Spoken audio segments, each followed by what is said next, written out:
আমরা শুধু সেজদায় যে সুবহানা রাব্বিয়াল আ'লা এটাই পড়ি, তিনবার শুধু এটাই পড়ি, কিন্তু বিষ্ণু ইসলাম সেজদায় যে আরো অনেক দোয়া পড়তেন সেগুলো কি পড়েন আপনারা? বিষ্ণু ইসলাম সুবহানা রাব্বিয়াল আ'লা এর পাশাপাশি তিনি সেজদায় যে পড়তেন সুবহানাকা আল্লাহুম্মা রাব্বানা ওয়া বিহামদিকা আল্লাহুম্মা গফিরলি। এটা জানি না আমরা অনেকে।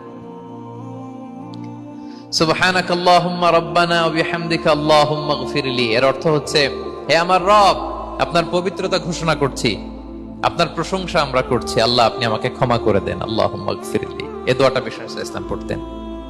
এছাড়াও বিষ্ণুই পড়তেন সুবহুন কুদ্দুসুন রব্বুল মালাইকাতি ওয়ার রূহ, সকল ফেরেশতাদের অধিপতি রব, সবচেয়ে বড় ফেরেশতা যার 600 পাখা, জিবরাইলের রব, সেই রবের প্রশংসা আমি করছি। তিনি সুবহুহ, তিনি কুদ্দুস, তিনি মহাপবিত্র, the most pure, the most high. এভাবে বিষ্ণু ইসলাম আল্লাহর প্রশংসা করতেন।